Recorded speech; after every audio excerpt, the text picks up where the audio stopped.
암 환자의 영양 중재라는 주제로 세션을 시작해 보도록 하겠습니다. 이번 세션의 좌장을 맡아주실 분은 경북대학교 병원의 정민규 교수님과 대구 가톨릭대학교 병원의 최원동 교수님께서 수고해 주시겠습니다. 부탁드리겠습니다. 예, 저는 경북대학교 병원 소화기내과의 정민규고 저와 함께 세션을 진행해 주실 분은 대구 가톨릭대학교 병원의 최원동 교수님입니다. 먼저 첫 번째, 두 번째 여자분은 최원동 교수님께서 소개해 주시겠습니다. 첫 번째 연자는 서상학 교수님이고요. 잘 아시다시피 인제대학교를 졸업하셨고 동부산 백병원에서 학교 레전트 하시고 인제대학에 가셔가지고 조교수 트레이닝 펠로를 하시고 지금 다시 부산 백병원에서 위장관외과 부교수로 준비하고 계신 분이시고요. 암 환자의 영양 치료에 대해서 오늘 강의를 준비하신 것 같습니다. 부탁드립니다. 소개 감사드립니다. 부산백병원외과 사장입니다. 제가 오늘 발표할 내용은 Nutritional Management in Cancer, Current Concept and Clinical Practice입니다.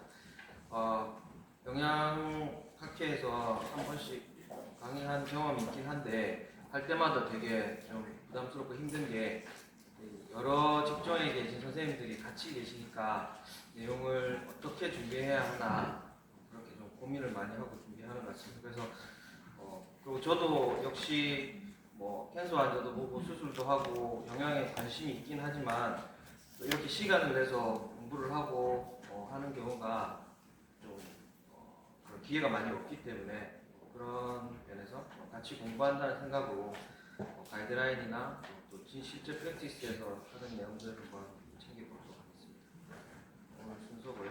그래서 캔서 환자들에서 말뉴트리션은 많이 흔한 것 같습니다. 30에서 87%까지 보고가 되고 그 중에 한 3분의 1에서 3분의 2 정도는 프로테인 칼로리 말뉴트리션이고 특히 식도암 환자에서는 한 80%까지도 보고됩니다.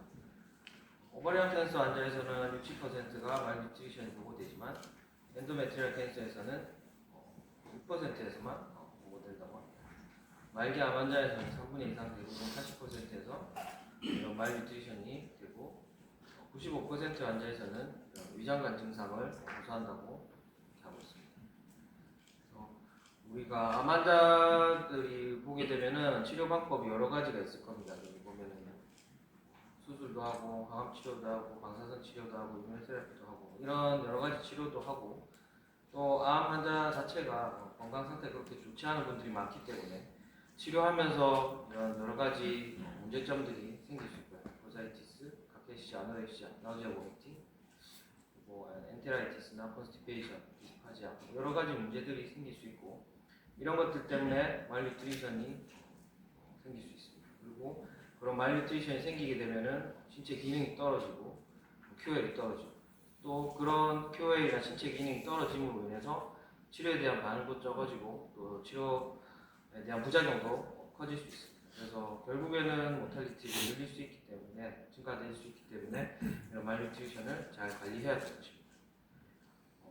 이렇게 말뉴트리션이 오는 것을 또 보게 되면은 캔서와 관련해서 간암이 있는 경우에는 간 기능이 떨어지게 되면은 그 프로테인 대사나 글루코스 대사 이상이 생길 수 있을 거고요. 그리고 췌장 같은 경우에는 내당증이나 그런 것도 생길 수 있을 거고 저희 GI 트랙 같은 경우는 좁아지거나 막히거나 혹은 장을 너무 많이 잘라서 흡수되는 면적이 줄어들거나 CNS에 문제가 있으면 섭식의 중추에 장애가 온다거나 또 암 자체나 그런 호르몬 때문에 여러 가지 유익물 때문에 또 입맛이 떨어질 수가 있고 헤드앤넥 튜머에서는 삼킴이나 그런 쪽으로 문제가 생길 수 있기 때문에 여러 가지 문제들이 이 말뉴트리션을 조장할 수가 있고 또 다른 옆에 아까 앞에서 말씀드렸듯이 이런 치료들도 그런 데 영향을 미칠 수 있을 것입니다.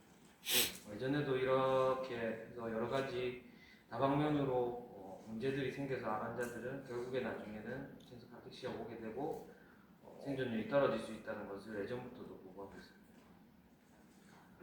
지금 저는 이 발표 준비하면서 찾아보니까 이렇게 클리니컬 뉴트리션 이렇게 해가지고 나온 가이드라인도 있었고 또 따로 유럽 가이드라인도 있고 해서 이런 거를 중심으로 해서 일단은 암 환자를 처음 보게 되면은 영양 상태를 스크리닝하고 어세스먼트 해야 될 것입니다. 영양 상태를 스크리닝하는 것은 처음 진단할 때부터 하는 것이 레코멘드 되고요. 섭취량이라든지 체중 변화, BMI 같은 것들을 평가하게 되고 그런 데서 문제가 없다 하더라도 정기적으로 이런 것들은 평가돼야 될 것입니다. 저희가 뭐 외래나 이런 데서 환자들 보게 되면은 항상 저도 뭐 체중 적고 물어보고 요즘 입맛이나 먹는 양 같은 것도 체크하는데 아마 그런 것도 다 이런 스크리닝에 들어가는 거라고 생각합니다. 만약에 이렇게 스크리닝에서 문제가 있다면은 환자 상태를 평가해야 될 거고요. 평가는 뭐 여기서도 역시 섭취량이나 또 영양에 의해서 영양 상태에 의해서 다른 뭐 증상이 있는지 그리고 근육량이나 신체 기능, 전신 염증 상태 같은 것들을 고려해야 될 것입니다. 그래서 만약에 이런 중재가 필요하거나 그렇다 하는 경우에 있어서 체중 감소가 없다면은 어떻게 영양을 어떻게 보충할 것인가 이런 거에서 일반적으로 암 환자들에서도 건강한 사람들이랑 비슷하게 칼로리는 25에서 30 칼로리가 필요하다고. 그리고 프로테인 같은 경우도 1g 이상 가능하다면은 2.5g 이상 충분히 공급하는 것이 중요하다고 합니다. 그리고 그런 비타민이나 미량원소, 미네랄 같은 것들도 일반적으로 권해지는 영양은 공부하고 있지만 하이도즈 같은 경우에 있어서는 아직까지 적절한 근거가 아직까지 부족한 상태인 것 같습니다. 만약에 웨이트로스가 있는 환자에서는 인슐린 레지스턴스가 있다면은 칼로리를 보충하는 데 있어서 탄수화물 위주가 아니라 팻을 충분히 투여해가지고 이런 칼로리 밸런스를 그런 식으로 맞추는 것이 당에 대한 부하를 갖다 줄일 수 있기 때문에 공부된다고 합니다. 아까 스크리닝 하는 거 말씀드렸는데요. 저기 또 찾아보니까 여러 가지가 있었고 예전에 이런 내용을 발표도 하긴 했었는데 사실 생각해보면 그렇게 뭐 복잡하고 힘든 건 아닌 것 같습니다. MST 해가지고 이런 거는 체중 감소 여부와 식욕 저하로 인한 식사량 감소 여부 두 가지만 보는 거예요. M&SF 같은 경우는 원래 노인 대상으로 하던 많은 문항에서 좀 축소해서 간단하게 만든 거고 문항 내용에는 뭐 섭취 감소가 있는지, 체중 감소가 있는지, BMI 어떤지, 바깥 생활이나 생활을 할 수 있는지, 또 최근에 스트레스나 질병 이런 것이 있는지 이런 여러 가지를 보게 되고 특히나 노인 환자에서 판별하는데 좀 더 유용한 것 같습니다. NRS 2002 같은 경우는 현재 상태와 또 질병 중등도를 평가하기 때문에 입원 환자 대상하거나 그런 경우에 좀 많이 쓰일 수 있는 겁니다. MUST 같은 경우도 병원 안에서 많이 쓸 수 있는 내용들이 체중 감소, 현재 BMI 급성 질환이 있는지 없는지 이런 것들을 갖다 보기 때문에 병원이나 암 환자들에서 많이 쓰일 수 있는 것 같습니다. 그래서 보실 때 이런 다 공통되는 것들이 일단은 체중 감소가 있는가 없는가. 그러니까 환자를 평가할 때 살이 빠지는지 보는 거는 굉장히 중요할 것 같고요. BMI가 어느 정도 되는지, 입맛을 잃지는 않았는지, 그 외에는 뭐 그 개인의 각각 상태나 그 질병의 상태에 따라서 판단하시면 될 것 같습니다. 나이라든지, 생활 능력이라든지 그런 것들은 따로 이렇게 볼 수 있을 것 같습니다. 그래서 만약 스크리닝에서 문제가 있다면은 우리가 이렇게 스크리닝을 하는 이유는 모든 환자를 다 이렇게 어세스먼트 할 수 없기 때문에 아마 스크리닝을 하는 걸 거고요. 그래서 스크리닝은 비교적 간단한 내용들로 해서 하는 거고 그렇게 스크리닝에서 문제가 있는 환자들은 영양평가를 해야 될 것입니다. 병력이라든지 이런 것들도 보고 현재 영양 상태 때문에 생기는 증상들은 없는가 또 신체 검사나 혈액 검사, 신체 계측 같은 것들을 통해서 할 수 있을 거고요. 여러 가지 또 이런 어세스먼트 툴들이 있는데 그런 것들은 나중에 한 번씩 보시면 될 것 같고 여기서도 역시 뭐 비슷한 내용들이 많은 것 같습니다. 체중 감소가 있는 섭취량은 얼마인지, 수행 능력 어떤지 이런 것들. 그 다음에 신체 검사에서는 근육이나 지방 양이나 이런 것들을 평가하는 경우가 많이 있고, 그다음 식사하는 데 있어서 지하의 증상은 어떻는지, 그리고 환자 운동 능력은 어떻는지 그런 것들을 평가해서 환자 상태를 영양 상태를 평가할 수 있을 것입니다.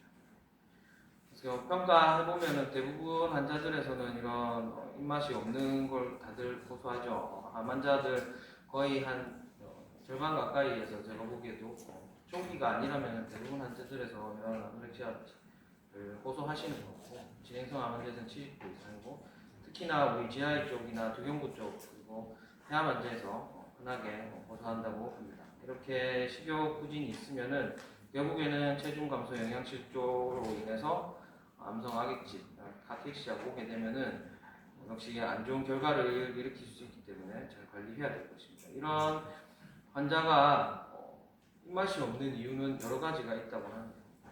일단은 맛에 대한 감각이라든지 느낌이 이전이랑 틀리다고 합니다. 수술하고 나거나 항암 치료하거나 그런 분들 입맛 이상하다고 하는 경우가 많이 있고요.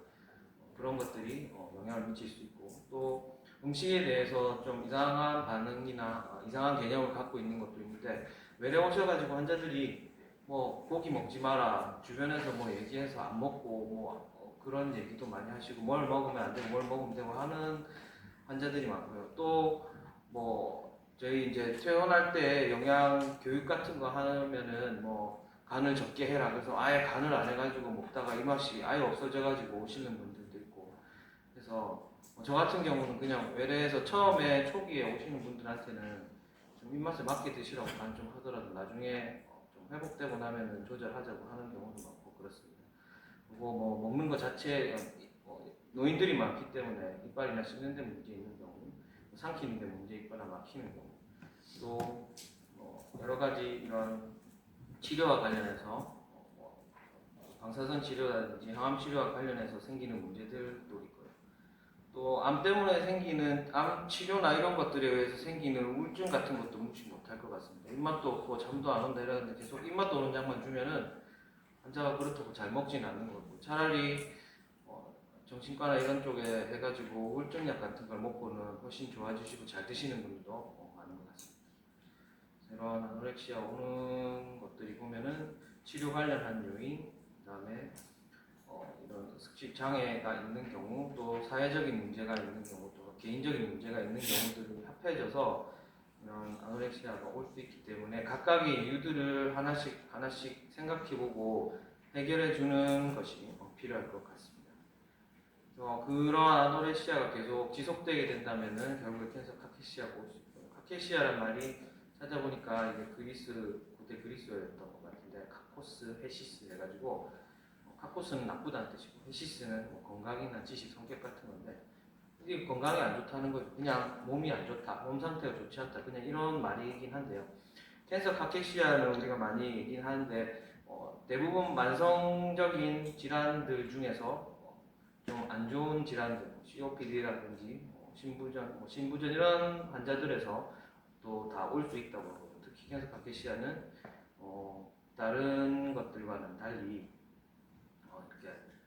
이렇게 단순한 영양 결핍만으로는 설명되지 않게 암 자체에서 발현되는 그런 사이토카인이라든지 그런 것들 또 그런 것들 때문에 이런 건강 상태가 좋아지지 않고 그로 인해서 체중 감소, 골격근 소모, 지방 조직 소실 특징으로 되는 것 같습니다. 그래서 정상적인 것보다 나이 들게 되면은 근육량이 소실되는 사르코페니아가 올 수도 있고요. 거기서 근육량 이외에 또 지방이랑 보험까지도 로스가 되게 되는데 카케시아라고 볼 수 있을 것입니다. 그래서 암 환자 자체에서 기초 대사율이 증가되고 포도당 대사 장애, 지방 및 단백 분해가 촉진되는 것 때문에도 생길 수 있고요. 또 암 자체에서 분비되는 사이토카인 때문에 근육 단백질이 분해되는 것 때문에 또한 식욕이 억제되고 근육 단백질 분해될 수도 있고 또 거기서 오는 호르몬 변화 때문에 생기는 것들, 그 다음에 다른 이런 단백 분해 경로라든지 이런 것들이 활성화돼 가지고 근육이 점점 약해지는 것들이 이런 병태 생리라고 볼 수 있을 것 같고요. 이런 캔서 카케시아 환자는 일단은 근육 소실이 중심으로 한 체중 감소가 특징적이고 혹시 잘 못 드시는 것들, 조기 포만감, 미각박 변화 이런 것들이 있을 거고요. 그 다음에 그로 인해서 기능 저하, 그리고 이것이 지속되게 된다면은 치료 반응도 저하될 부작용이 증가돼서 사망률도 올라갈 수 있습니다.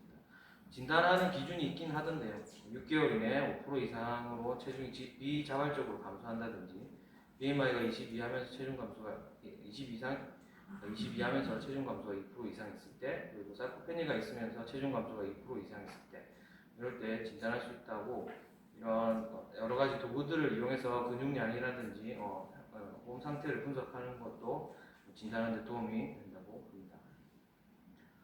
치료는 잘 먹도록 하는 게 치료인데 영양 지원하고 운동하고 약물 치료 같은 것들이 조기부터 고려되어야지 효과가 좋다고 합니다. 영양은 단백질은 충분히 줄 수 있고 칼로리도 충분히 줄 수 있도록 하고 모자라다면은 이런 경구 보충제나 EMPN 등을 고려할 수 있을 거고 운동은 근육 운동도 어느 정도는 필요하다고 합니다. 약물요법 같은 거는 이런 메게스테롤이나 스테로이드 같은 것들이 써볼 수 있고 다른 것들도 뭐 효과가 있긴 한데 아직까지 정확한 임상적 근거가 없는 건 같습니다. 아직. 그래서 이런 뉴트리션 인터벤션을 하는 경우에 경구 뉴트리션 같은 경우는 일단은 에너지나 영양 상담을 충분히 하고요. 그래서 뭐 단백질이나 에너지를 충분히 공급할 수 있도록 하고 부족하다면은 경구 보충제 그것도 안 된다면은 EN도 불가하다면은 PN을 써라. 우리가 일반적으로 알고 있는 영양 환자에서 적용되는 기준 그런 과정들이랑 비슷하다고 보시면 될 것 같습니다. 그리고 메디컬 뉴트리션 하는 경우에 오랫동안 금식을 하는 경우라면은 리피딩 신드롬도 조심해야 될 거고요. 그리고 만성적으로 흡수장애나 이런 것들이 있는 환자들에서는 집에서 EMPN 하는 것도 고려해야 될 것입니다. 운동은 아까 말했듯이 유산소 운동 같은 것들이 기본적으로 하고 근력 운동도 역시 보충될 수 있으면 하는 것이 더 좋다. 이렇게 카운셀링하고 경구 보충제 쓰고 여러 가지 경구로 지하가 안 된다면은 바렌테라 아니면은 꼭 엔테라 뉴트리션은 하는 것이 훨씬 더 환자 회복에 좋을 것입니다. 그리고 이거는 이제 이거는 약을 쓰는 환자들에서 어떻게 약들을 쓸 것인가 하는 것인데 입맛 없는 환자들 이런 데서 스테로이드 같은 경우 단기간 써볼 수 있다. 그리고 프로게스테론, 메게스테롤이나 그런 것들은 어느 정도는 도움이 된다. 그리고 오메가3 같은 것들이 어느 정도 이것들도 도움이 될 수 있다. 그 다음에 장운동 촉진제 같은 거, 가스모틴 같은 것들도 도움이 될 수는 있다고 봅니다. 아직까지 근거가 부족한 것들은 아까 브랜치드 아미노애시드 많이 말씀하셨는데 암 환자에서 일률적으로 쓰는 거는 아직까지 근거가 좀 부족한 거고요. 그리고 NSAID나 그다음에 칸나비노이드, 안드로겐 같은 경우는 아직까지 근거가 부족하다고 합니다. 수술하는 환자에 있어서는 일반적으로 우리 여기 선생님들도 많이 아시겠지만 이라스 해가지고 조기에 회복할 수 있도록 하는 여러 가지 노력들이 금식을 최소한으로 한다든지 수술하기 전에 카보하이드레이트를 준다든지 수술 후에 빨리 식사를 진행한다든지 그런 것들이 도움이 된다고 하고요. 면역 영양이라 해서 아르기닌이라든지 오메가3 같은 것들을 주는 것들도 뉴클레오타이드 주는 것들도 GI 환자에서 어느 정도 도움이 된다고 합니다. 그리고 여기서도 그런 내용이 있는 것 같습니다. 그 다음에 방사선 치료하는 경우에는 대부분 두경부나 흉부 쪽 방사선 치료 받는 사람들이 영양 상태가 안 좋은 경우가 많기 때문에 일찌감치 영양 상담이나 경구 보충제를 사용하는 것이 권고가 되고 그것이 부족하다면은 EN을 고려할 수 있고요. 영양이 부족하면은 PG 같은 것들도 생각해 볼 수 있다고 합니다. 다만 근거가 부족한 것들은 글루타민 같은 것들이 이런 설사라든지 엔테라이티스를 예방하는 데서 아직까지 근거가 좀 부족한 것 같고요. 프로바이오틱스 뒤에 관련된 강의가 있긴 하는데 그쪽도 아직까지 여기 권고안에서는 근거가 좀 부족하다고 하는 것 같습니다. 항암 치료하는 데 있어서도 비슷한 것 같습니다. 신체 활동은 계속적으로 할 수 있도록 권고를 하고 여기서도 역시 글루타민 같은 것들이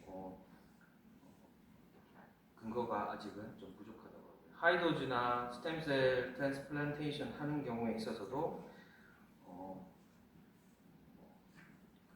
장관을 쓸 수 없는 경우가 아니라면 EN을 계속 유지하는 것이 좋고 그리고 중증 점막염이나 설사나 장폐색이 있는 경우라면 PN을 고려해라 이렇게 나와 있고요.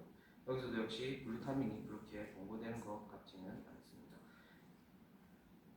저희 또 여러 특별히 뭐 캔서들에 따라서 저희들이 뭐 생각해봐야 될 것들이 있는가 좀 알아봐 달라고 하셨던 점도 있었는데, 우리 GI 캔서에서는 아노렉시아, 그리고 말옵스트럭션 이런 것들이 생길 수 있기 때문에 그런 것들을 고려해야 되고, 수술하기 전에 그래서 면역 영양 같은 것들이 GI 캔서에서는 어느 정도는 효과가 있다는 보고들이 있는 것 같습니다. 그리고 아까 이라스 말씀드렸듯이 수술 전에 카보하이드레이트 로딩을 하게 되면은 염증 반응이나 이런 것들을 좀 줄일 수 있고, 또 조기 경구 영양 같은 것들이 환자들이 조금 더 움직일 수 있고 자신감을 가질 수 있게 하는 거라고 보고 회복하는 데 도움이 되는 것 같습니다.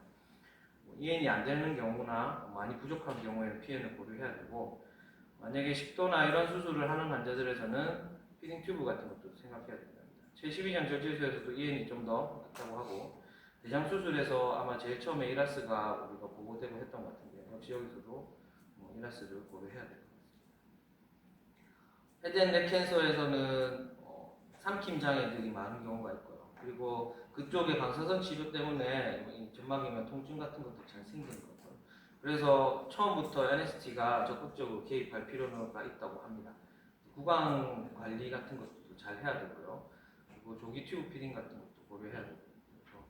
튜브 피딩 같은 경우는 나조가스틱 튜브나 제주나 튜브 같은 것들은 간단하게 시술할 수 있지만 오래 쓸 수는 없고, 그 다음에 나조가스틱 튜브 같은 것들은 아스피레이션 위험이 있을 수 있습니다. 가스트로스토미 같은 경우는 시술로서 하는 경우는 조금 더 위치를 잡거나 하는데 조금 더 불편한 점이 있지만 덜 침습적이고요.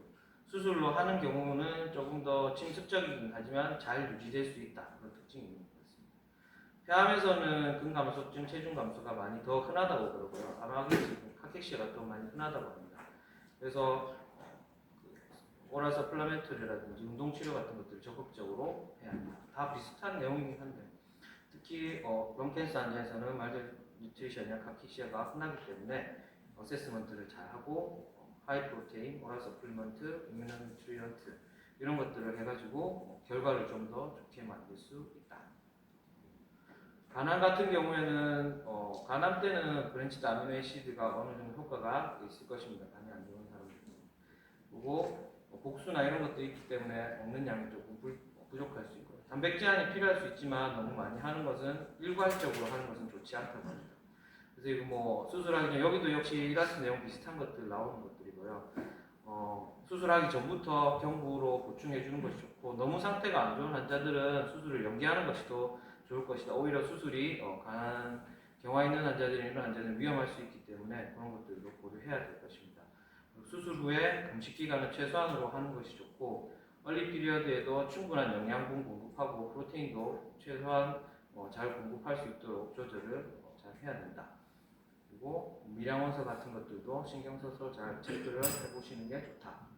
그리고 저쪽 이제 브레스트나 부인과암에서는 호르몬 치료 때문에 체중 증가 가능성이 있기 때문에 그런 것도 조절 잘 해야 되고, 폐경 관련해서 대사 변화가 생기기 때문에 골밀도 감소라든지 칼슘, 비타민 D 보충 같은 것들이 필요하다고.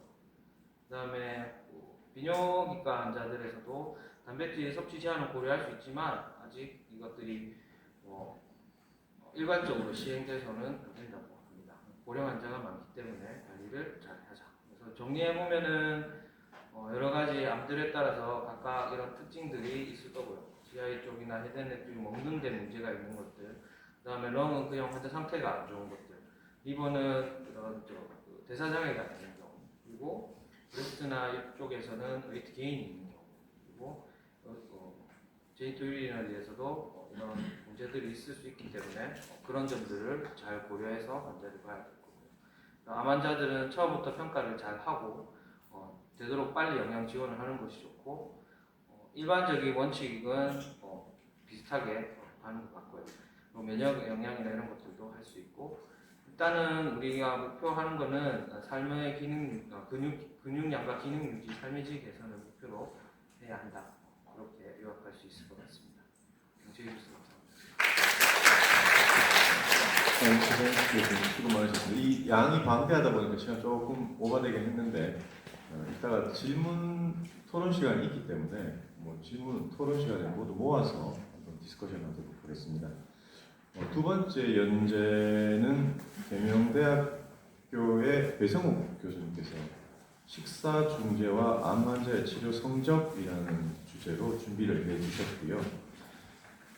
배성욱 교수님께서는 영남대학교 의과대로 나오셨고 을지대학교에서 전공의를 하셨고 그다음에 인쇄대학교 외과교실에서 대장학문외과 전임의를 하셨고 현재는 계명대학교 동산병원 대장학문외과 부교수로 일하고 계십니다. 배성욱 교수님 잘 부탁드립니다. 네, 수고하신 감사드립니다.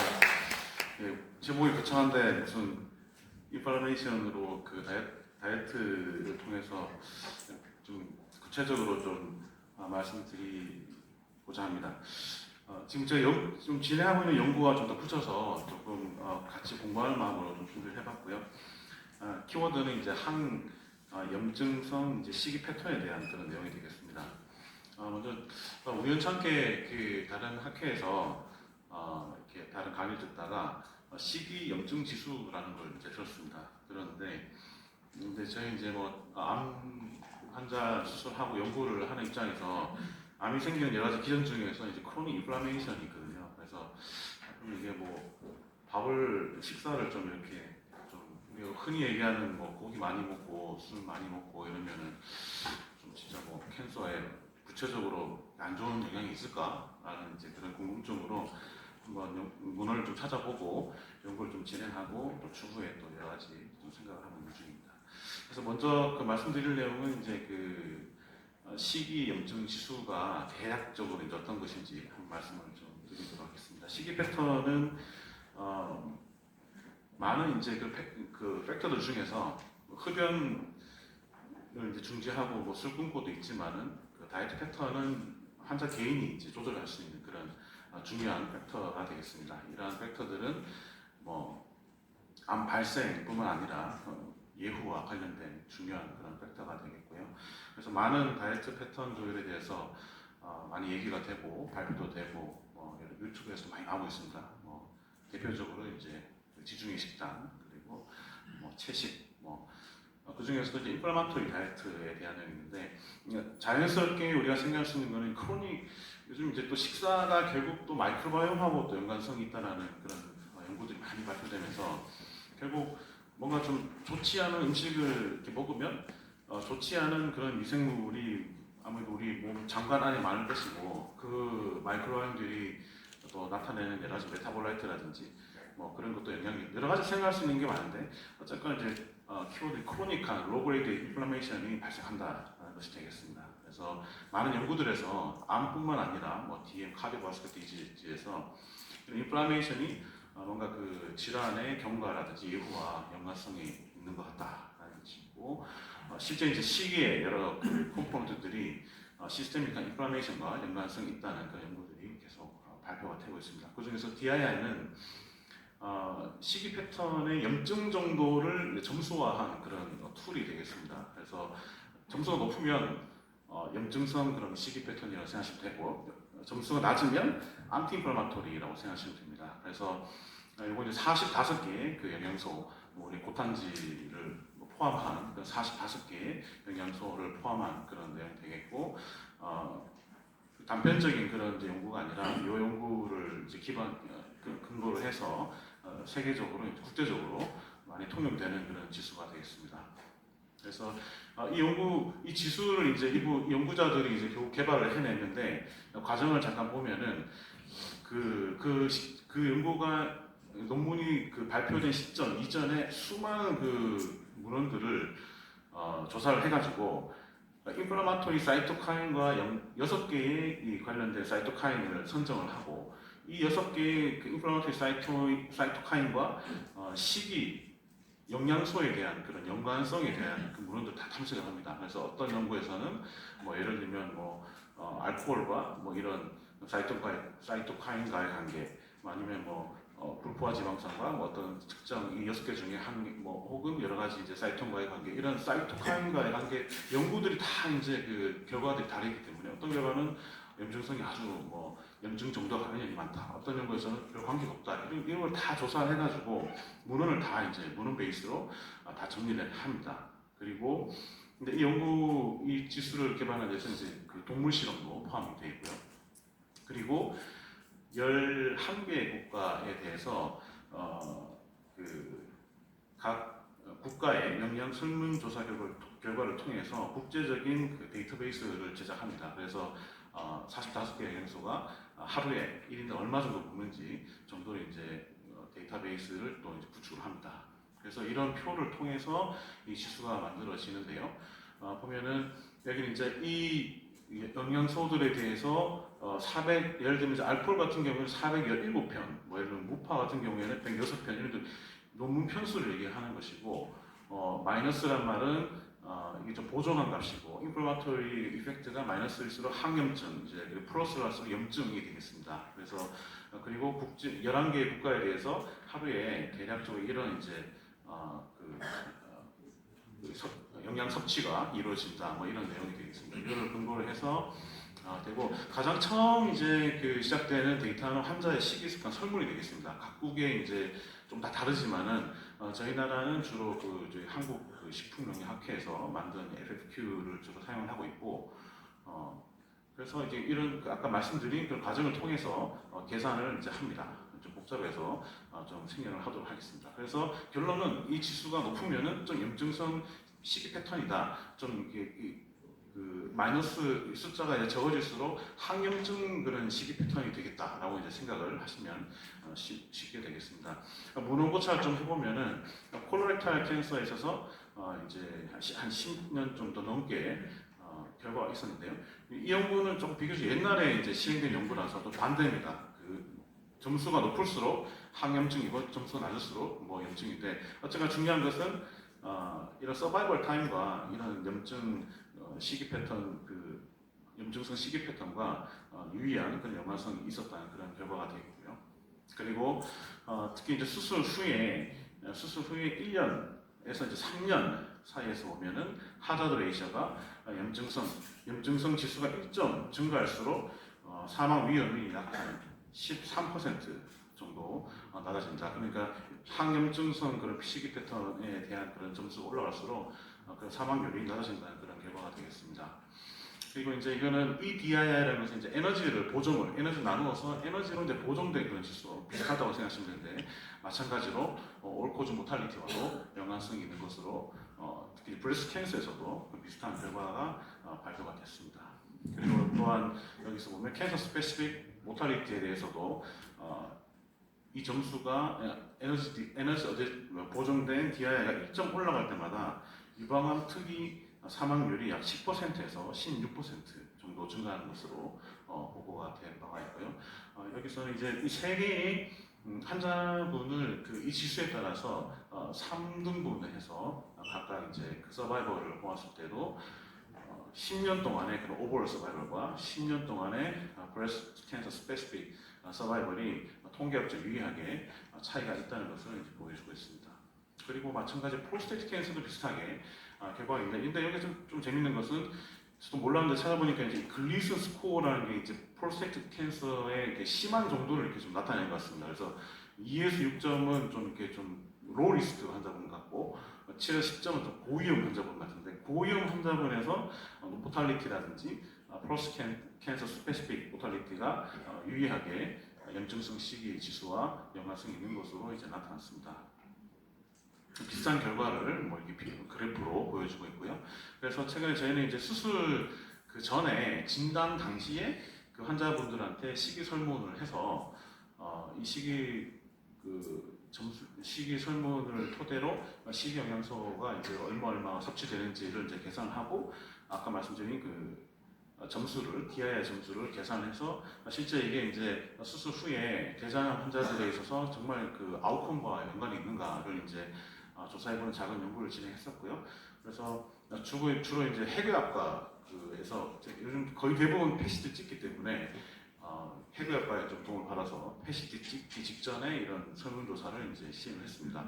아이템이 되게 한 100꽤 시간이 걸리더라고요. 한 30분 이상 걸립니다. 특히 할머니, 할아버지들 다 설명해가지고 붓고 삼고 해가지고 열심히 이제 설문을 해서 129명을 이제 설문을 이제 하고 난 다음에 몇 명을 이제 제외하고 그래서 28명과 98명 이제 총 이렇게 했는데 그냥 나눌 수는 없기 때문에 그 점수하고 오버롤 서바이벌과의 그런 관계를 보니까 이제 좀 그 연관성이 있는 것으로 보여서 뭐 이런 전 잘 모르지만 이상한 이름이 붙은 이런 그 통계 이제 기법으로 컷오프를 나눴습니다. 그래서 나눠가지고 이렇게 뭐 여러 가지 컴플리케이션도 보고 서바이벌도 이제 봤었습니다. 이제 기본적인 환자 정보인데 두 군데니까 큰 차이는 없지만 중요한 차이가 있는데 그 나이가 좀 차이가 납니다. 보면 이제 이게 하이 디아 염증성 이제 식이 패턴을 가진 환자분들이 조금 더 4살 정도 이제 많으신 노인분들이 더 많이 포함이 된 것으로 이제 보이고 그 외에는 특이하게 차이가 나는 그런 건 없습니다. 그리고 수술 후에 어떤 그 리커버리라든지 뭐 중목 그 수술 시간이나 중목을 때까지 시간, 뭐 입원 기간 뭐 여러 가지 봤는데 다른 건 큰 차이가 없었는데 이제 수술하고 이제 한 달 이내에 그러니까 컴플리케이션이 조금 이제 뭐 횟수가 많지는 않지만은 좀 유의하게 염증성 식이 패턴을 수술 전에 이제 평상시에 1년 동안에 하셨던 그 식이 패턴이 되겠습니다. 그 식이 그 연상하는 그 설문지가 1년 이내에 뭐 이렇게 일주일에 뭘 고등어를 몇 개 먹었냐, 몇 번 먹었냐 뭐 이런 식이거든요. 그래서 했더니 뭐 컴플리케이션 차이가 나는 게 있었고 나머지는 큰 차이가 없습니다. 그리고 컴플리케이션의 그런 종류에서도 큰 차이는 이제 없는 것으로 보이고요. 양군 간의 어떤 패소로지 아웃컴도 큰 차이는 없습니다. 그 서바이벌에서 사실 제가 이 정도까지의 그 결과는 좀 전혀 예상하지 못했는데 통계학적 좀 유의하게 염증성 그 시기 군에서 좀 서바이벌 차이가 좀 오버롤 서바이벌이 좀 차이가 많이 나서 한 10번 정도 다시 통계를 돌려봤던 것 같습니다. 이게 맞는 건가 정말. 그래서 디지즈 프리 서바이벌은 차이가 없지만 이컨스 팩트도 차이지만 오버롤 서바이벌이 좀 이제 차이가 있는 것으로 보여서 근데 아까 보여드렸다시피 나이가 이제 양군 간의 차이가 있고 뭐 아시다시피 시기 패턴과 이제 연관성 있는 워낙 많은 그런 이제 복잡한 그런 컴파운드 팩터들이 많기 때문에 다는 할 수 없지만 우리가 가지고 있는 최대한의 그 변수를 넣어가지고 나름 이제 답을 잡고서 했더니 오버롤 서바이벌에서는 DI 스코어가 좀 연관성이 있고 그 독립적인 예용 인자가 분석이 되고 그리고 이제 메타스타틱 스테이지 그리고 디지즈 프리 서바이벌에서는 페인 뉴럴 인베이전이라는 이미 알려진 이제 중요한 그런 퍼포먼스 팩터가 유의한 것으로 나왔습니다. 그래서 제가 이제 뭐 단일 기간이고 수양점 보고 여러 가지 이제 그런 제한점이 있지만은 이게 수술 후에 합병증이나 그런 좀 생존율과 좀 연관성이 있는 것 같다라고 일단 결론 내렸었고요. 여러 가지 이제 그런 제한점은 사실 있습니다. 원래 45개의 그 처음에 예전에 그 처음에 그 시그니처 되는 그 논문에서 45개의 영양소인데 저희는 설문을 돌리고 이렇게 영양소 뽑아보니까 26개만 이제 가용한 그런 상황이어서 사실 제한적인 그런 연구라고 할 수 있겠습니다. 그러면 이제 사실 지금까지가 이제 뭐 저희가 이제 했던 내용들이긴 한데 그러면 그 다음에 단계에 이제 드는 생각이 그러면 이거 뭐 그냥 그 뭐 수술하기 전에 이런 설문조사에서 염증성 식이 패턴 있는 환자가 오래 못 살 가능성이 있겠네 정도 이제 지금 생각하고 있는 건데 그러면 이제 인터벤션을 실제로 이제 이런 DII 지수를 기반으로 해서 영양 중재가 가능할 것인가라고 이제 당연히 생각을 할 수가 있고 다음 넥스트로 이제 고민하고 있는데 최근에 논문이 하나가 나왔습니다. 중국에서 나온 논문인데 제가 좀 읽어보니까 아주 좋은 내용이 되겠습니다.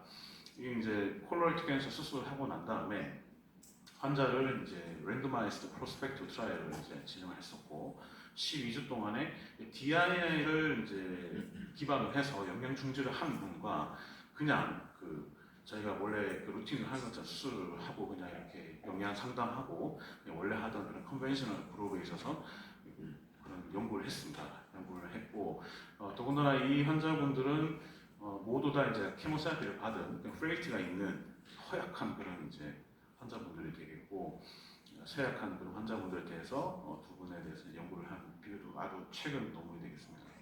잠깐 소개해드리면 내용 이게 이제 방법이 또 좀 나름 또 자세하게 적혀 있어서 조금 정리를 해봤는데요. 중재부에서는 그 설문조사를 쭉 하고 난 다음에 전체적으로는 이제 항염증 시기 교육을 이제 인텐시브하게 합니다. 그리고 대조군은 일반적인 그런 건강 교육을 하는 것이고 시기 공고를 하나하나 뭐 예를 들면 고등어를 일주일에 뭐 한 번 먹었는데 두 번 드세요 이렇게 하진 않지만은 항염증 식품 권장을 이제 구체적으로 제시를 하고 뭐 채소, 과일, 풍류, 견과류, 씨앗 이런 걸 이제 권장을 하고 그리고 이제 프로인플라마토리 식품이 어떤 것인지도 이제 붉은 고기 이런 걸 이제 인텐시브하게 브로셔도 만들고 그리고 환자의 그 시기들이 다 있기 때문에 그걸 보고 상담을 하는 그리고 인텐시브한 그런 영양 상담을 하는 것으로 이제 그 논문에 적혀 있었고요.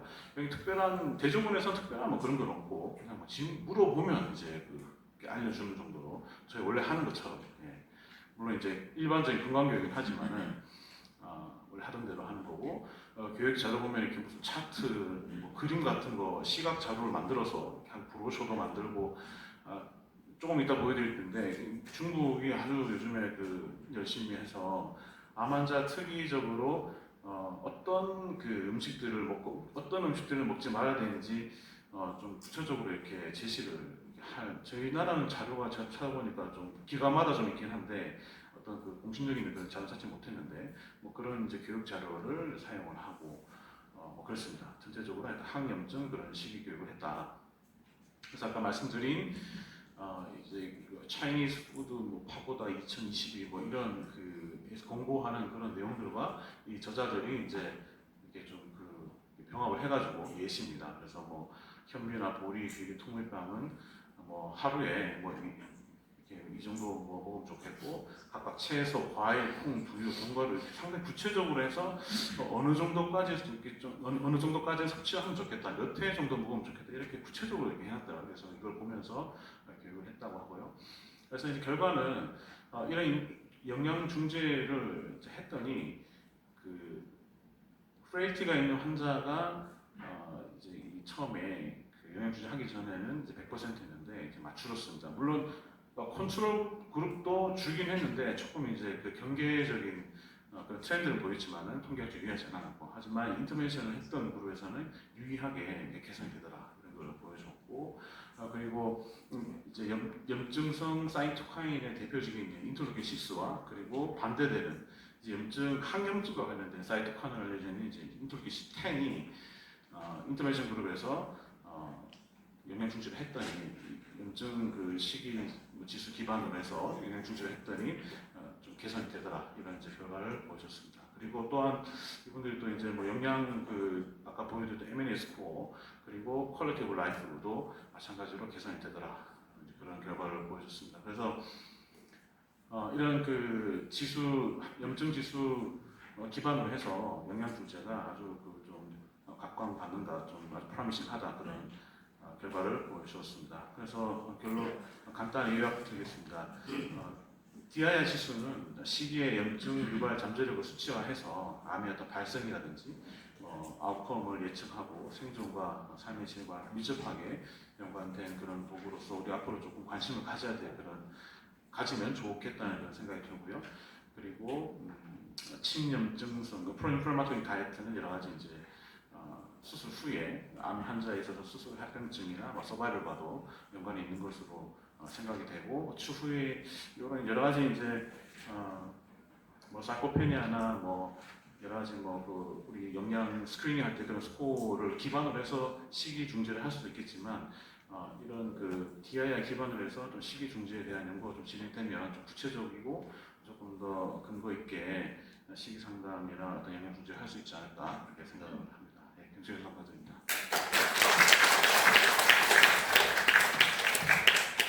뭐 좋은 발표 감사합니다. 되게 흥미로운 교육 같습니다. 네, 세 번째 연자분을 소개드리도록 하겠습니다. 세 번째 연자분은 임신혁 교수님이십니다. 1987년에 고려대를 졸업하셨고 2001년에 이스라엘의 와이스만 인스티튜트 오브 사이언스에서 면역학을 박사과정을 받으셨고 하버드 메디컬 스쿨에서 면역학 포스트학 펠로우 코스를 하시고 기스트에서 2004년부터 교수로 계시다가 2014년부터 포스트에서 생명과학과 교수님으로 계십니다. 그리고 2019년부터는 임뮤노바이옴이라는 회사를 차리셔서 여러 가지 연구를 하고 계신데 제가 살펴보니까 암이나 희귀 나치성 질환, IBD 같은 곳에서 식이 치료 뭐 이런 것들과 관계돼서 연구하시고 계시고 최근에는 자폐증과 관계돼서 연구를 하셔가지고 좋은 성과를 내시는 것 같습니다. 네, 강의 부탁드리겠습니다. 네, 친절한 소개 감사드리며 또한 제가 오고 싶었던 학회에도 초대해 주신 또한 감사드립니다.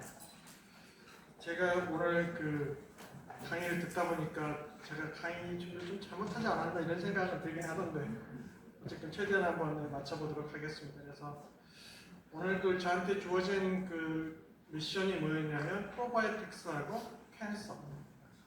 그렇죠? 먹어야 돼, 말아야 돼. 먹으면 좋은 거야, 나쁜 거야. 그럼 좋은 기를 누구한테 어떻게 줄 수 있지? 그래서 사실 굉장히 펀더멘털한 퀘스천인데요. 그런 측면에서 저희가 이제 면역학 하는 사람 입장에서 이러한 챌린징 퀘스천을 어떻게 저희가 어드레싱 하는지 아마 좀 소개를 드리도록 하겠습니다. 그래서 제 타이틀이 이렇게 정했습니다. 그래서 건 마이크로바이오타 포 캔서 매니지먼트. 장을 어떻게 다스려야 캔서를 도와줄 수 있을까? 대부분 선생님들이 영양 쪽에 관심이 있으신데 사실은 그 영양소를 먹게 되면 우리가 먹기 전에 사실은 장애인 세균이 먹게 돼요. 사실 그 점에서 이제 굉장히 영양하시는 분들이 조금 관광하시는 것 같은데 제가 생각할 때는 장내 세균을 건드릴 수 있는 가장 파워풀한 메소드는 당연히 영양소입니다. 그런 관점에서 이 강의를 한번 들어보시면 좋을 것 같고요. 말씀하신 것처럼 저는 이제 컴퓨터 인트러스트인데 굉장히 많은 데이터가 학교에서 제너레이션 됐지만 또한 또 회사에서 제너레이션 되고 있고 또 제가 특정 회사에서 자문인으로 활동하고 있습니다. 그래서 여러분 굉장히 논문을 쭉 보시게 되면 굉장히 좋은 데이터만 사실은 실리잖아요.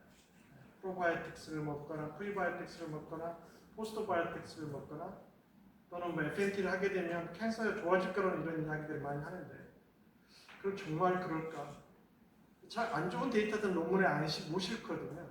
그러니까 사실은 상당히 많은 데이터들은 어느 정도 필터링 되어 있는 데이터인데 그럼 in reality는 어떨까? 이런 이제 사실은 그런 측면에서 논문을 한번 보시면 무슨 일이 벌어지냐면 2013년도부터서 2020년도 초까지 굉장히 어마어마한 논문들이 소위 말해서 뭐 좋은 저널들 CNS에 막 실렸습니다. 면역 항암제를 줬더니 면역 항암제에 대한 반응성이 환자들마다 다르다. 왜 그럴까 해서 조사를 해봤더니 장내 세균의 차이가 이런 면역 항암제에 대한 차이를 만드는 것 같다. 야 그러면 면역 항암제 반응성에 대해서 좋은 균과 나쁜 균이 있지 않겠니? 그래서 누가 좋은 균이야? 굉장히 많은 스터디를 했더니 보시는 것처럼 이제 뭐 비피더스균이 있으면 좋더라. 아크멘시아가 있으면 좋더라. 이런 스터디가 많이 있었죠. 그러면 비피더스균이나 아크멘시아균을 줘서 캔서 환자의 정말로 면역 항암성을 높였느냐? 지난 10년 동안 굉장히 많은 클리니컬 트라이얼 했는데요. more or less 실패했습니다. 왜 그럴까? 그런 고민도 있고요. 그래서 이제 저희가 생각하기에는 여기서 우리가 생각했던 좋은 균이 항상 좋은 균은 아니다. 왜냐하면 우리가 지금 과학적으로 봤을 때 균을 이렇게 매핑하는 스케줄이 어느 정도냐면 호모 사피엔스냐 이 정도거든요.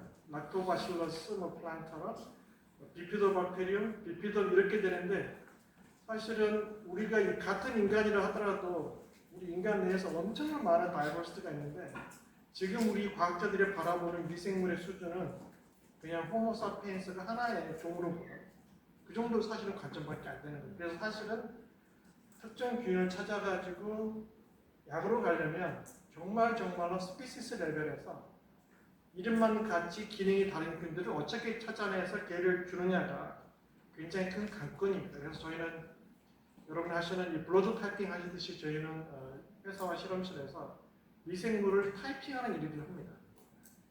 이름이 같다 하더라도 예를 들면 김치 유산균입니다 하더라도 저희가 갖고 있는 게 수십 개인데 1번하고 50분이 이름은 같은데 왜 다른지 걔네들이 내는 메타볼라이트가 왜 다른지 그 다음에 같은 균인 것 같은데 이 생명체에 들어가서 또 반응을 다르게 하는 애들이 있거든요. 그래서 굉장히 많은 지금 허들이 있습니다. 이 영양하시는 관점에서 이제 아마 굉장히 많은 이런 질문을 받으실 것 같아요. 그래서 프로바이오틱스 먹으면 좋아요? 안 좋아요? 먹어야 돼요? 말아야 돼요? 사실은 엄청난 제가 이쪽 분야에서 나름 이름이 있기 때문에 저도 굉장히 많은 질문을 받는데 그래서 굉장히 흥미로운 논문이 몇 년 전에 실렸습니다. 그래서 캔서 환자의 경우에 프로바이오틱스를 먹으면 이펙티브 할까? 레스 이펙티브 할까? 했더니 결론은 뭐였냐면요. 환자의 한 40% 이상이 이미 프로바이오틱스를 먹고 있어요. 첫 번째는. 두 번째, 이 프로바이오틱스를 먹었을 때 면역 항암제하고 컴비를 했을 때 효능이 좋았을까요? 안 좋았을까요? 어떻게 생각하십니까? 70% 이상은 안 좋았다고 결론이 나옵니다. 굉장히 놀랍죠. 그래서 이제 오히려 프로바이오틱스를 먹는 게 안 좋을 수도 있다는 개념이 사실은 나오기 시작하고, 그래서 사실 이게 굉장히 센세이션했었죠. 그래서 환자를 가지고 마우스 모델에서 검증을 하고 그랬을 때 프로바이오틱스를 먹었을 때 뭐 좋은 균과 나쁜 균의 차이가 뭐가 벌어지는지, 그다음에 면역 항암제 성능을 높이는 균이 어떻게 바뀌었는지 이런 여러 가지 시도를 했는데 어쨌거나 굉장히 놀라운 결과는 이겁니다. 프로바이오틱스를 먹게 되는 사람과 먹지 않은 사람을 보면은 안 먹은 사람이 훨씬 오래 산다는 거예요. 그런데 또 우리 그런 거 있잖아요. 프로바이오틱 균 중에도 락토바실러스가 좋다, 뭐 비피더스가 좋다 이러는데 이 사람들이 재밌는 실험을 했어요. 그래서 이 환자에서 얻어진 피카를 마우스한테 집어넣은 다음에 이 마우스에다 대놓고 이제 암을 심으면서 비피더스 균을 줘보기도 하고 락토바실러스 균을 줘보기도 하고 했었는데 결론은 뭐였냐면요. 가다. 둘 다 안 좋다. 이런 이제 결론을 사실 내리게 되는 거죠. 그럼 이걸 가지고 암 환자들은 락토바실러스 균이든 뭐 비피더스 균이든 먹으면 안 되겠네. 이런 또 엄청난 또 뭐랄까 제한된 정보를 가지고 잘못된 결론을 내릴 수가 있잖아요. 그렇지만 그렇게 간단하진 않다. 몇 가지 데이터를 보여줄 텐데 또 재미있는 결과가 있습니다. 여기 보시게 되면 이제 클러스트리디움 뷰티리쿰 스트레인 588균이라는 균을 가지고 면역 항암제하고 같이 줬더니 페이스 1B 스타디인데 보신 것처럼 주게 되면은 굉장히 또 반응성이 좋아져요. 보신 것처럼 이제 이 오버롤 리스폰스 레이시 뭐 11명이 나왔고 12명이 나왔고 PFS가 보면은 이제 프로그레션 프리 서바이벌인데 12.7 달에 되면 2.5달밖에 안 되고 그렇게 따지면 또 이 균은 또 좋다는 것처럼 느껴지잖아요. 그래서 이제 그럼 메커니즘이 뭐냐? 왜냐하면 우리가 하는 이 미생물 치료제는 모르고 액션이 사실 알려지지 않으면 약이 될 수가 없거든요. 모르겠다. 그런데 이 균을 줬더니 우리가 생각하는 좋은 균들이 높아지는 것 같다. 사실 이게 지금 사실 결론입니다. 그래서 이제 테이크홈 메시지가 뭐냐? 프로바이오틱스 좋을 수도 있고 나쁠 수도 있다. 더 어렵죠. 자, 그러면 이제 저희 같은 연구원 입장에서는 이걸 퀘스천하는 거죠. 야, 그렇다면 어떤 균을 먹으면 좋을까? 그럼 찾아보자. 좋은 균을 먹어야 되면 걔가 왜 좋은지 메커니즘을 찾아보자. 이런 생각을 저희가 했었죠. 그래서 이제 저희가 하는 게 뭐냐면 균을 일단 어느 기준을 갖고 찾고 항염증 기능이 있는지 항암 효과가 있는지를 찾아내고 그걸 가지고 저희가 이제 마우스에서 스터디를 합니다. 마우스에다가 줘가지고 어떤 일이 벌어지는지를 보고 그 다음에 효능을 보는데 또 이제 가장 크리티컬한 퀘션이 뭐냐면 마우스하고 사람은 너무나 달라. 특히나 장내세계는 너무나 다른데 마우스에서 성공했다고 해서 휴먼의 성공이 보장돼? 천만의 말씀이잖아요. 그러면 이제 저희 연구원의 입장에서는 그러면 이 마우스 데이터를 어떻게 휴먼에 가장 가깝게 해석할까? 그래서 이게 저희가 말하는 트랜슬레이션 리서치가 되는 거잖아요. 통역을 해야 되는 거죠. 이 마우스 데이터를 어떻게 휴먼으로 트랜슬레이션 할 건가? 그래서 저희는 굉장히 많은 인포메틱스 스터디를 하게 됩니다. 그 양이 너무너무 방대해서 저 회사에서 이제 자체 인공지능 프로그램들을 만들어가지고 이걸 이제 프리딕션하는 모델들을 만들기 시작했습니다. 그래서 이제 저희가 이런 이제 플랫폼을 만들었습니다. 아바티오. 사람의 여러 가지 상황을 모사할 수 있는 아바타 모델이 있으면 좋겠다. 그래서 이제 요즘에 무균생지에다가 저희가 원하는 균을 집어넣어서 그 균이 어떻게 작동하는지를 찾아내고 또 하나는 환자 유래의 분변을 가져다가 무균생지에 집어넣어서 사람의 장내세균을 가지고 있는 생진을 만들고 거기다가 암을 심어서 어떤 균을 주면 좋을지 모로 액션이 뭔지를 스터디하는 것을 쭉 이렇게 했습니다. 그래서 보신 것처럼 제가 실험은 이제 뭐죠? 그 쥐가지고 하지만 여기는 굉장히 많은 휴먼 데이터가 어마어마하게 들어오면서 마우스에서 찾은 데이터의 휴먼 렐레번스 스터디를 굉장히 많이 하게 됩니다. 그래서 이제 저희가 몇 가지 논문을 냈는데요. 제가 이렇게 찾아서 항염증균을 제가 찾고 물질을 찾아서 비피더스균에서 특정 물질과 작용 기작을 밝혀서 이제 제가 2018년도에 사이언스 논문을 이제 논문을 낸 적이 있고, 그런 다음에 제가 오늘 발표드릴 내용은 항암 쪽에 항암균을 한번 제가 보여드릴 거고, 아까 자장 선생님께서 말씀하신 그 자폐증 모델도 다 이걸 통해서 찾았습니다. 실험적으로 찾는 것보다 먼저 프리딕션을 해서 찾은 다음에 동물 모델을 가지고 검증하는 일들을 저희가 하고 있습니다. 그래서 이제 저희 회사에서 하고 있는 것 중에 하나가 뭐냐면 이런 아바티온 모델은 이제 평가 모델이고, 또 하나 제가 지금 만든 게 뭐냐면 저희 회사 이름을 따서 이미노바이옴의 인공지능 모델에서 IMBERT라는 프로그램을 제가 인공지능 모델을 만들었습니다. 이건 뭐냐면 여러분 인공지능 할 때 뭐 자연어 기반 모델이 무엇인지는 아시잖아요. 근데 여기는 저희가 하는 것은 뭐냐면 이 장내 세균을 갖다가 시퀀싱을 해서 거기서 나온 모든 데이터를 메타볼릭 패스웨이 분석을 통해서 그 메타볼릭 시그널을 언어로 변형하는 그런 일들을 했습니다. 그래서 저희가 한 게 뭐냐면 건강한 사람의 한 24,000명 데이터를 콜렉션을 다 했고요. 전 세계에서. 우리나라는 오히려 데이터가 없었고 전 세계에서 콜렉션 한 다음에 그걸 통해서 이제 이 머신러닝을 시킵니다. 야, 이 사람의 마이크로바이오트가 이렇게 생겼어. 그다음 이 사람의 시그널이 어떻게 생겼어. 쭉 주면서 그다음에 이제 거기서 환자 데이터를 제가 한 몇천 명을 이제 한 8,000명 정도를 가지고 집어넣어 가지고 이건 정상인데 이 콜론 캔서 환자의 특징은 이거야. IBD 환자의 특징은 뭐야? 자폐증 환자의 특징이 뭐냐? 계속해서 주면서 얘가 이제 얼마만큼 잘 맞추는지를 계속해서 시험을 보면서 이제 성능을 향상시키는 그런 프로젝트를 합니다. 그래서 제가 현재 지금 한 게 뭐냐면 현재는 24,000개 정도의 전 세계 마이크로바이옴 데이터, 여기서 이제 그 샷건 시퀀싱 데이터니까 정말로 앱스 있는 마이크로바이옴 데이터를 가지고 분석을 해서 그걸 가지고 이제 마이크로바이옴 분석만 통해서 저희가 이 사람의 헬스 상태를 모니터링 할 수 있는 헬스 인덱스라는 것을 만들었습니다. 그래서 이제 저희 이제 건강검진 하게 되면 이제 분변검사 하잖아요. 분변검사 하게 되면 지금 주로 이제 장열검사하고 기생충 검사만 하는데 저희가 지금 내년부터 지금 시장에 런치하려고 하는 게 뭐냐면 분변검사를 딱 하면 거기서 장내 세균점 분석해서 이 사람의 헬스 인덱스를 제시를 하는 거죠. 나쁜 균, 좋은 균, 이상균이 얼마가 있는지 그것보다도 특히 당신은 어떤 질환과 몇 퍼센트 연관성이 있을 수 있는 가능성이 있습니다. 그래서 이제 하나는 의사 선생님한테 드리는 좀 더 뎁스 있는 질환의 정보에 관한 것도 드리고 또 하나는 환자 일반인한테 주는 것은 약간 모호한 형태 리포트를 주는 것을 제공을 하려고 합니다. 실제로 그럼 이렇게 해서 우리가 만든 게 얼마만큼 검증이 되냐? 사실 그게 굉장히 중요하잖아요. 많은 AI 팀들이 엄청나게 이제 프리딕션 해놨는데 얼마만큼 밸리데이션이 되냐 하는 자료 내는 게 사실 힘들거든요. 그래서 저희가 지금 이제 세 가지 정보를 가지고 이미 검증을 다 했는데 하나는 이제 두 가지 데이터는 하나는 외국인 거, 하나는 국내에서 이루어진 임상 데이터를 가지고 제가 분석을 해서 예를 들면 어떤 사람한테 어떤 균을 줬을 때 리스판스 레이트가 올라갈까? 그러니까 안 좋았던 건강 상태가 좋아질지를 예측하는 프로그램을 저희가 지금 만들었는데요. 그래서 실제로 봤더니 사실 이제 사람들이 그 제일 불편한 것 중에 하나잖아요. 그거잖아요. 야, 프로가스 먹었는데 나한테는 안 맞는 것 같아.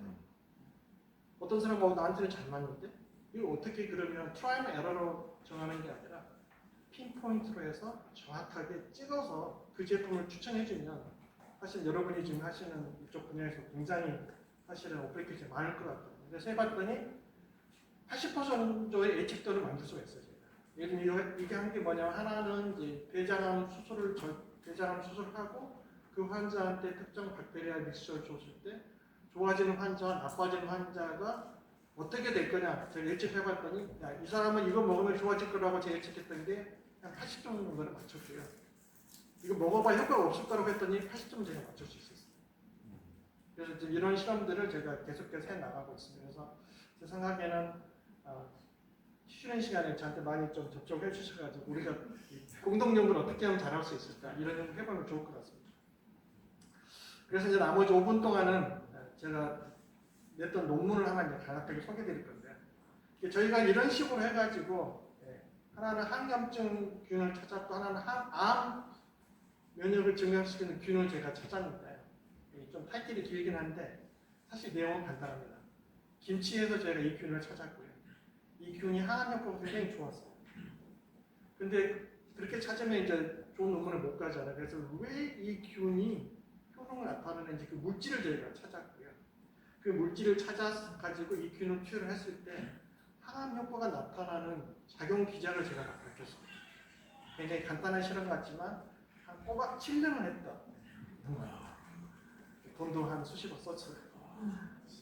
그래서 결론이 뭐냐면 이겁니다. 그래서 저희가 논문을 내고 나서 네이처 이뮤놀로지하고 캔서 리서치에서 저희 아티클을 3페이지짜리로 하이라이트 논문을 써줬습니다.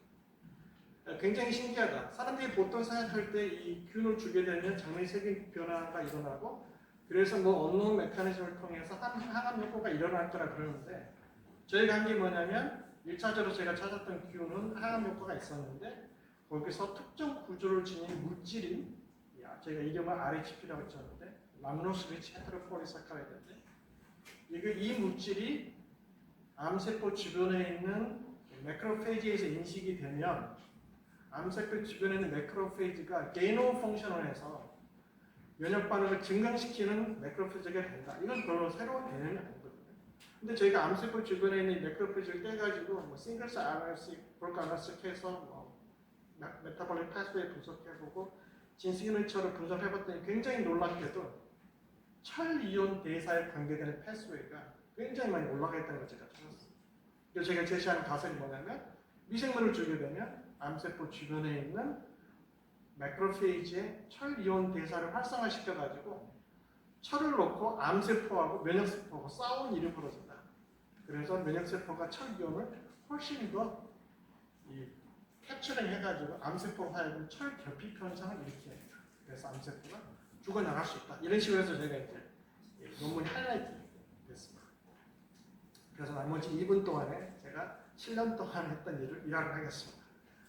제가 어떻게 찾았냐? 제가 키우는 라이브러리가 있어요. 그래서 그걸 가지고 이제 우리 블러드에서 혈액형 타이핑 하듯이 면역 타이핑을 할 수가 있습니다. 이 균은 면역을 증강시킬 균인지 면역을 과민 면역을 억제시킬 균인지 아니면 활성이 없는 균인지를 제가 찾아내는 방법이 있습니다. 그래서 면역세포하고 균을 섞어서 유전자를 배양한 다음에 바이오마커를 가지고 항염증인지 항암 기능이 있는지를 마우스에서 찾아내고 또는 휴먼 PBMC를 통해서도 찾아낸 다음에 도스 디펜던스를 갖고요. 그런 다음에 이걸 가지고 이제 근데 여러 가지 항암 모델에서 이렇게 쭉 해봤더니 멜라노마도 듣고 칼시노마도 듣고 브리스트 캔서도 듣고 메타도 억제할 수 있다. 그 다음에 이제 이걸 가지고 활성 물질이 뭔지 저희가 이제 NMR 스트럭처 구조를 한 3년 해가지고 콜라보레이션 통해서 저희가 찾았고요. 그래서 이번에는 균 대신에 이 물질만 가지고도 균의 효능을 모사할 수 있다는 걸 저희가 밝혔습니다. 그래서 여기까지 하면은 이제 마우스 데이터는 끝났잖아요. 근데 저희 회사는 사람이니까 마우스는 마우스지 우리가 마우스 캔서 치료하는 목적이 아닌데 휴먼에 가게 되면 어떤 환자를 대상으로 해서 캔서 페이션트의 클리니컬 트라이얼을 해야 돼요. 사실 굉장히 빌리언 달러 퀘스천. 마우스에서는 다 효과가 있는 것 같은데 휴먼은 어떤 걸 선택해야지? 그래서 저희가 한 게 뭐냐면 이 마우스에서 얻어진 굉장히 많은 데이터를 가지고 이 머신러닝을 통해서 분석을 해서 바이오마커를 찾아내고 그래서 그 바이오마커와 특정 캔서 환자의 서바이벌 레이트가 코릴레이션 스텝을 하게 돼요. 그래서 사실 우리 저희가 페이퍼를 냈을 때 서브했을 때 리뷰어들이 제일 좋아했던 이 포인트 중에 하나인데요. 그걸 가지고 이제 저희가 분석을 쭉 해봤더니 저희가 찾았던 바이오마커와 캔서 환자의 서바이벌 레이트가 코릴레이션이 있는 캔서는 블래더 캔서, 키드니 캔서 이런 것은 코릴레이션이 있지만 반대로 런 캔서나 판크레아틱 캔서 같은 건 코릴레이션이 없더라. 그래서 그러면 이게 정말로 휴머나이즈드 캔서 모델에서 워킹하는지를 저희가 이제 블래더 캔서의 환자에서 바이옵시를 얻은 다음에 그것을 오가노이드로 만들어서 그걸 익스펜드 한 다음에 면역 결핍 생체한테 사람이 면역세포 심고 사람의 암세포 심은 다음에 거기다 우리 균이나 제가 물질을 투여했을 때 효능이 있는지를 봤더니 보시는 것처럼 효능이 있습니다. 이겁니다. 그래서 저희가 보여드리는 게 뭐냐면 저희가 가지고 있는 이런 툴을 이용을 하면 예를 들면 특정 뉴트리언트가 어떻게 작용을 할지도 저희가 예측을 해낼 수도 있고요. 또 마이크로바이옴 분석을 하게 되면 이 환자한테는 어떤 뉴트리션 컴포넌트 더 줘야 될지도 저희가 이제 프리딕션 해내는 그런 모델들을 만들고 있습니다. 그리고 이제 재단 선생님께서 말씀해 주신 내용도 저희가 이런 걸 통해서 저희가 이제 자폐증에도 저희가 회사에서 찾은 이제 IMB01호라는 특정 균이 자폐증에서 일어나는 면역 반응과 신경 반응을 저해할 수 있다는 걸 저희가 논문을 낸 바가 있고요. 그래서 저희 회사는 지금 현재 포항공대 안에 있고 사람 한 30명 정도 있습니다. 그 중에서 이제 학교 안에 있는 인공지능 팀하고 저희가 굉장히 대학 시간에 콜라보레이션 해가지고요. 저희 연구 과제를 위탁을 줬던 학생들이 졸업을 해서 재밌어가지고 회사로 박사가 3명 있습니다. 그래서 저희가 작지만 작은 회사가 아닙니다. 그래서 인공지능 관련된 파이프라인이 계속 나오고 있고, 그다음에 뭐 저희 기초 관련 것들도 나오고 있어서 하고 있습니다. 이게 마지막 슬라이드인데요. 그래서 저희가 이제 뭘 할 수 있느냐? 저희 마이크로바이옴 분석을 통해서 그 사람의 건강 인덱스도 제가 찾아낼 수 있고, 그런 사람한테 뭘 주면 좋을지를 이제 사실은 개발을 해야 되는데, 첫 번째 저희가 지금 하고 있는 것은 주로 프로바이오틱스 중심의 이런 것만 지금 가지고 있습니다. 그렇지만 사실 제가 영양쪽은 제가 정말 모르기 때문에 사실 이 학교에 오면서 특히 영양사 선생님들, 의사 선생님들하고 콜라보레이션 해가지고 그럼 어떤 영양 컴포넌트를 프로바이오틱스 위에도 줄 수 있는지 그런 분야는 사실 제가 잘 몰라서 굉장히 그쪽에서 지금 공동 연구를 너무너무 하고 있습니다. 굉장히 많은 분들이 함께 해주셨습니다. 강의 마치겠습니다. 감사합니다. 강의 감사드립니다. 함께 하신 패널 선생님들을 소개하겠습니다. 박승국 교수님은 제주의대를 졸업하시고 서울의대에서 가정의학과 선임이 과정을 거치신 분에 현재 해운대백병원에서 NST 팀장 위원장으로 일을 해주시는 분이겠습니다. 다음 분은 김윤호 교수님으로, 김윤호 교수님은 부산의전을 2013년에 졸업하시고 양산 부산대에서 외과 전공의 과정을 거치신 후에 현재는 고신대에서 외과 조교수로 계십니다. 5분과 함께 토론을 진행하도록 하겠습니다.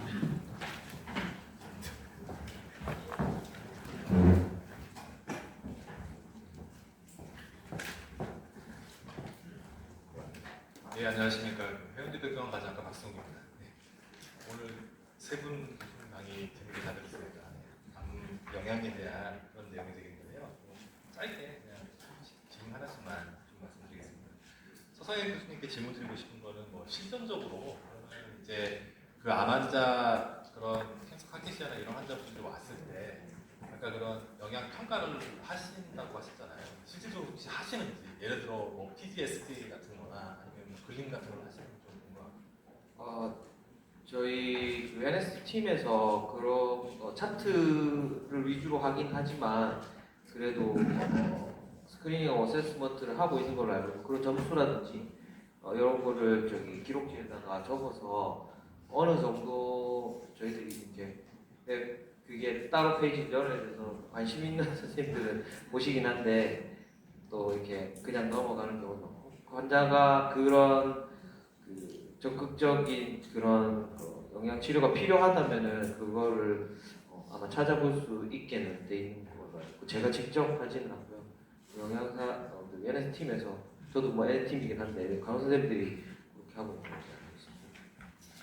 현실적으로 쉽지는 않을 것 같아서 모든 사람이 네. 하는 건 쉽지 않아요. 아까 그런 항목에서 보듯이 그 입맛이라든지 기력이라든지 그런 거를 우리가 외래에서 뭐 전반적으로 보니까 그렇게 영양 상태가 떨어져 있는 환자라면은 컨설트를 낸다든지 해서 평가할 수 있을 것 같습니다.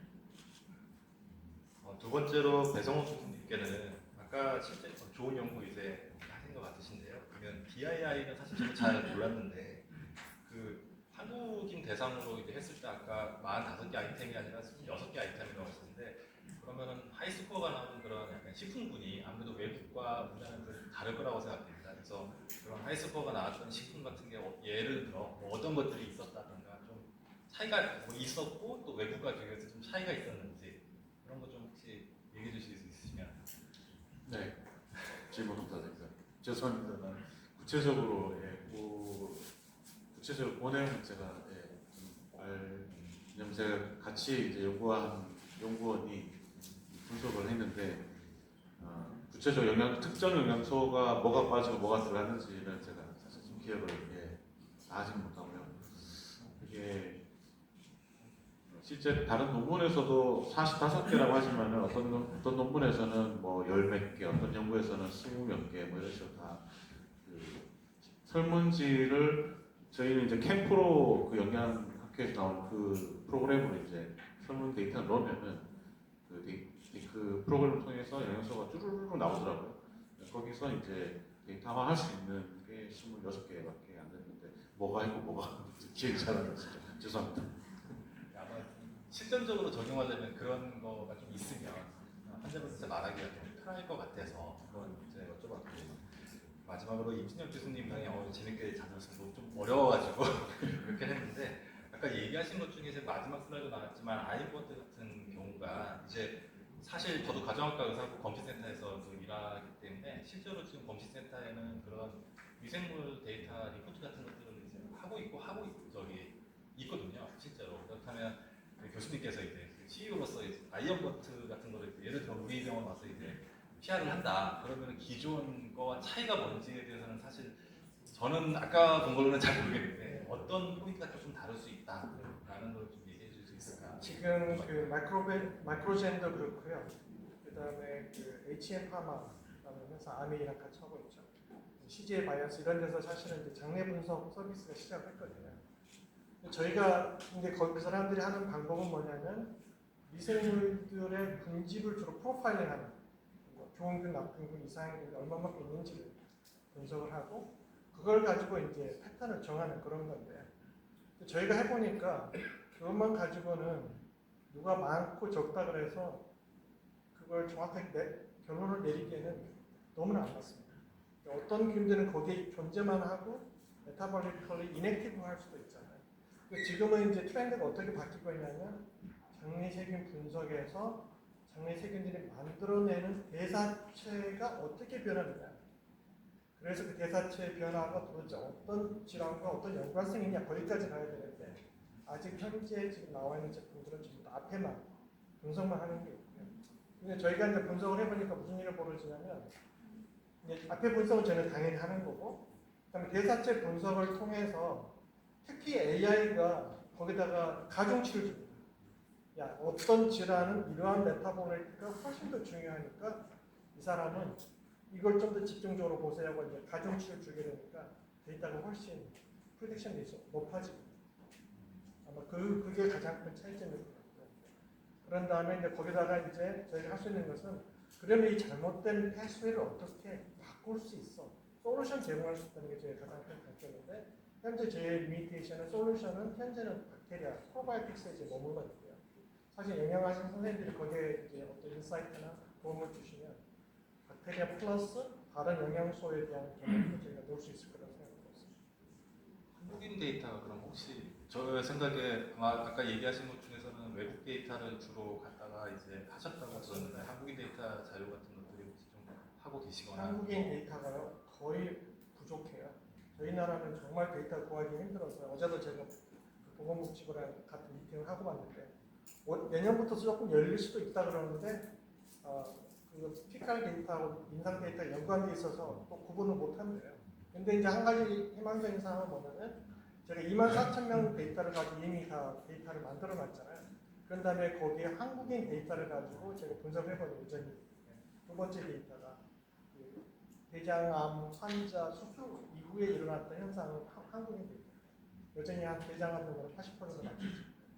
그렇지만 리미테이션은 뭐냐면 환자의 정보가 많은 질환들, 특히 GI 트랙 질환이나 리버 디지즈나 캔서, 콜론 캔서 같은 경우는 제가 85% 이상 맞출 수가 있거든요. 아직도 샘플이 적은 뭐 오티즘이나 이런 것은 아직도 유추해내는 게 한계는 있습니다. 프로에도 질문 있으신 것 같아요. 예, 임신혁 교수님께 질문 저는 부산백병원에서 소아과하고 있는 남소연이라고 합니다. 초청에 응해주셔서 정말 감사드리고요.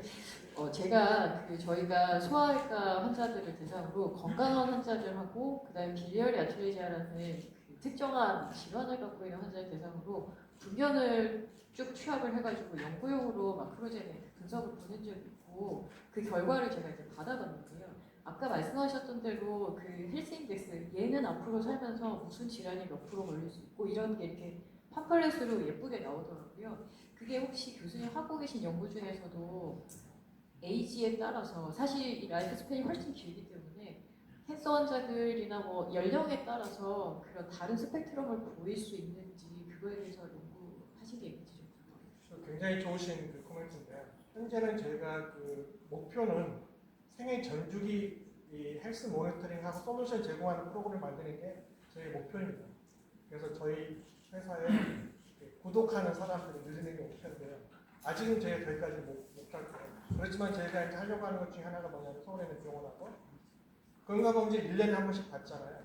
그런 사람들을 중간에 한 번씩 저희가 솔루션을 제공해주면서 모니터링하는 프로그램을 제가 만들려고 합니다. 교수님 말씀하신 그런 데이터가 있으면 사실 저희하고 같이 콜라보레이션 하시면 그 데이터를 조금 더 깊이 저희가 분석을 할 수가 있습니다. 마이크로바이오 분석뿐만 아니라 메타볼릭 패스웨이에 근거해서 질환하고서 연관성을 저희가 좀 더 깊이 있게 프레젠 해낼 수 있습니다.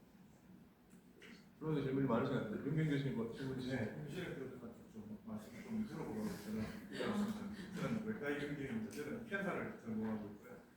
캔사가 좋아하는 게 뭔지, 캔사가 어떤 거를 주로 이제 우리가 섭취하는지를 보면 글루코스거든요. 그래서 이제 먹는 음식도 그렇고 우리가 이제 먹을 때 하고 다르게 이제 티캔을 했을 경우에는 가능하면 이제 글루코스를 빼고 주려고 노력을 많이 하거든요.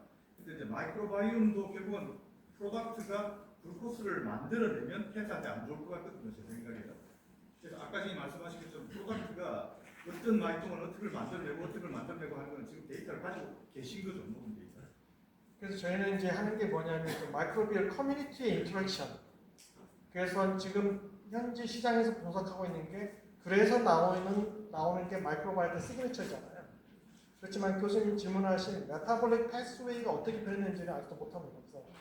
그리고 지금까지 캔서에 좋았던 마이크로바이옴하고 나빴던 마이크로바이옴의 분류에 됐을 때 어떤 체계적으로 뭐 다르게 어떤 건 어떻다, 어떤 건 어떻다 하는 체계는 갖춰져 있습니다. 그것은 모릅니다. 모르고요. 그래서 이제 보통 그 리포트가 나오면 좋은 균, 나쁜 균 리스트는 쭉 나오는데요. 저는 그건 정말 잘못된 사실을 리포트로 생각하게 됩니다. 왜냐하면 에비던스가 사실 없거든요. 그만한 에비던스. 그래도 나빴던 균이 항상 나쁜 게 아니라 상황이 좋아지면 좋아질 수도 있잖아요. 저희가 뭐 호모술 때하고 정상인은 다르듯이 미생물은 사실 뭘 줬냐에 따라서 걔가 낸 메타볼이 다르기 때문에 그래서 사실은 지금 영양하시는 선생님들이 정말 큰 파워를 갖고 계시는 게 그것만 잘 같은 영양소를 하더라도 환자들마다 리스판스가 전혀 달라질 수가 있거든요. 사실 그런 것을 저희 프로그램을 통해서 사실 모니터링 해보면 시간은 걸리겠지만 굉장히 가치 있는 일이라고 생각합니다. 김민홍 교수님 뭐 혹시 디스커션? 고준대학교 보건병원 김민홍입니다. 좋은 세 분 교수님 전부 다 좋은 강의 감사드립니다. 저는 역순으로 좀 질문을 드리고자 하는데요. 마이크로바이옴 관련해서 항상 논문이나 자료를 찾아보다 보면은 항상 의문에서 멈추는 게 마이크로바이옴이 굉장히 스펙트럼이 인종별로도 다양하고 국가별로 다양하고 식이 습관 따라 다양한데 뭐 경우에 따라서 외과 의사 입장에서는 수술 전후의 차이 혹은 아니면 인종별로의 차이가 이게 결과를 나타내는 건지 이게 원인인 건지가 항상 궁금하거든요. 얼핏 머릿속에 드는 생각은 당연히 상대적으로 인터랙션을 하기 때문에 둘 다 영향이 있을 거라고 생각은 하지만 그러면 의문이 드는 거는 질환이 있다고 하면 질환 때문에 마이크로바이옴의 변화가 생기는 건지 아니면 그러면 반대로 마이크로바이옴을 변화시키면 질환에 대해서 이게 우리가 좀 더 나아질 수 있다는 효과를 가질 수 있는 건지 여기에 대해서 뭐 메커니즘이 밝혀진 게 있는지가 궁금합니다. 그래서 사실은 굉장히 어려운 질문이고요. 답은 이미 알고 계실 것 같아요. 닭이 먼저니까 달걀이 먼저. 뗄래야 뗄 수 없는 관계고요. 근데 이번에 저희가 그 네이처 커뮤니케이션의 자폐증 가지고 논문을 낸 게 사실은 일부는 그걸 반영합니다. 왜냐하면 자폐증 제가 환자를 가지고 실험을 못했기 때문에 자폐증이 저절로 일어나는 생쥐가 있거든요. 어떤 유전적인 결함에 의해서 얘를 무균 상태로 만들어 보니까 자폐증이 좋아져요. 그렇게 따면 분명히 유전적인 요인이 있긴 하지만 미생물이 그것을 갖다가 트리거링 할 수 있다는 가능성 분명히 있는 거고요. 그걸 분석을 통해서 왜 나쁜 균이 나쁜 짓을 하는지 저희가 찾아냈어요. 그다음에 그 나쁜 짓을 못하게 하는 균을 제가 집어넣어서 그 패스를 블락킹했더니 기능이 좋아졌다. 그게 제 논문의 결론이거든요. 그렇게 따지면 사실은 어떤 암이 유전적인 요인에 의해서 생겨나는 프로세스가 있다 할 때 박테리아가 잘못된 균이 들어가면 그 속도를 가속화시킬 수 있고요. 그렇지만 우리가 다이어트를 잘해서 그 패스를 블락킹하게 되면은 평생 매니지할 수 있는 것 같습니다. 그래서 미생물 치료제, 그 생균 치료제 가장 큰 어려움은 그럼 이렇게 다양한 사람들의 스펙트럼 어떻게 오버를 커버할 수 있는 그 드럭을 만들 수 있느냐, 그게 사실 가장 큰 어려움이죠. 그래서 저희가 특정 패스웨이를 중심으로 해서 타겟팅할 수 있는 기술의 컨소시엄 중심으로 개발하려고 하는 프로젝트를 진행 중인데 펀딩이 지금 들어가시고 어려움이 있습니다. 감사합니다. 배성욱 교수님께 질문 드리고 싶은 거는 사실 아까 이제 소위 말하는 좋은 음식과 이제 먹으면 좀 피해야 될 음식을 어느 정도 분류해서 보여주셨는데 개인적으로는 이제 참 잘못 먹고 있구나라는 생각을 들었고요. 그러면 반대로 환자분들이 시기를 하는 것 역시 수술하고 나서 이거를 시기를 변화시키는 것 자체가 아웃컴에 어느 정도 영향을 줄 수 있겠다라는 것이 이제 마지막에 보여주신 내용 같은데, 그러면 근데 현실적으로 그러면 식습관이 안 좋으신 분들이 이거를 개선을 또 유도를 할 것인가, 혹은 개선을 유도함으로 인해서 어떤 경우에 있어서는 좀 말뉴트리션이 유발될 수 있는 가능성도 충분히 있을 것 같거든요. 그래서 실제 필드에서 식습관이 안 좋으신 분들이 수술 이후에 오시면은 개선을 해보자고 얘기를 추천을 하시는지, 실제 상황에서 적용을 어떻게 하고 계시는지가 궁금합니다. 네, 실제로 적용 안 하고 있고요. 네, 안 하고 있고 이제 아까 말씀드린 말 그대로 연구로 이제 현재는 이제 그 상태이고 계속 고민을 하고 있는데, 생각은 이제 DII로 스크리닝을 해서 식이 패턴이 좋지 않은 환자에 대해서 결국에는 이제 영양사 선생님하고 같이 공동연구를 이제 해야 될 것 같아요. 제 생각에 같이 해서 만약에 이렇다라면은 어떤 식으로 할지도 미리 좀 얘기를 해서 결국 영양 파트랑 같이 호흡을 해야지. 저 혼자 이렇게 뭐 연구해서는 늘 적용점이 없을 것 같습니다. 그래서 그렇게 계획하고 있습니다. 서사연 교수님께는 약간 개인적으로 약간 난감했던 상황에 대해서 조금 여쭤보고 싶기는 한데, 상부이장관 쪽 수술을 하고 나면 환자분들이 생각보다 수술하고 한 1년 사이에 체중 감소가 생기시는 편이 생각보다는 좀 있는 편이라고 보고 있는데요. 근데 환자분들은 체중이 많이 빠지는데, 근데 랩이나 뭐 일상생활 하는 데는 전혀 지장이 없고, 뭐 알부민도 3.5 이상으로 잘 나오고 있고, 근데 보통은 외래 오시면 이런 경우에 보호자분들이 옆에서 난리 나는 경우가 많거든요. 살 너무 빠진다, 뭘 어떻게 먹여야 되냐. 근데 체중 제외하고 나머지는 다 멀쩡한 경우가 생각보다 많다고 생각이 됩니다. 그럼 이런 경우에 EN을 추가해서 처방을 하기도 그렇고 PN을 맞으라고 하기도 그렇고, 근데 환자분들 보기에는 참 안쓰러워 보이는 정도까지 가는 경우도 있고, 그래서 이런 경우에는 우리가 어떻게 적용을 하면 좋을까를 한번 여쭤보고 싶습니다. 네. 저도 이제 위암 수술을 하고 오시는 환자분들 잘 못 드셔서 살이 많이 빠지는데 좋은 방법이 있으면 좋겠는데, 저도 그 EN 같은 경우 캔은이나 음료수 같은 거 비려서 못 드시겠다 하시고요. 음식은 원래 먹던 대로 먹으면 자꾸 토하거나 많이 못 먹어서 먹으면 안 좋아서 못 먹겠다. 항상 이게 달고 있는 얘기는 천천히 드시라. 예. 다른 사람이랑 같이 밥 먹지 마라. 예. 같이 먹고 직장 나가서도 웬만하면 혼자서 드시고, 그런 쪽으로 설명을 하긴 하는데 저희들 위장관리과 의사들 제일 고민이 많습니다. 저는 개인적으로 배정욱 교수님 강의 재밌게 봤는데, 그 다이어트리 인듀스드 인플라메이션 자체가 이게 중요한 게 제가 생각할 때는 메커니즘이 어디 있을까 이걸 굉장히 생각해서 그 다음 연구가 진행돼야 될 거거든요. 이게 디벨롭먼트의 관계를 쓰는 건지 아니면 프로리퍼레이션 뭐 탄소화 관계 있는 건지 아니면 안티인플라메이션 때문에 이게 우리가 생각하는 컴플리케이션 줄어서 이런 좋아지는 건지 아니면 안티 캔서 이펙트가 있어서 그런 건지 혹시 어디라고 생각하시는지? 개인적으로는 좀 고민해도 잘 답은 없는데 제 생각에는 마이크로바이옴하고 좀 연관이 있는 것 같아서 제가 사실 이제 수업 연구로 원래 마이크로바이옴 좀 관심이 있어가지고요 상위 30명, 하위 30명을 이제 샷건 시퀀싱을 했거든요. 네, 그래서 예 당장 드리도록 하겠습니다. 두 분이 같이 공동 연구하면 좋을 것 같고요.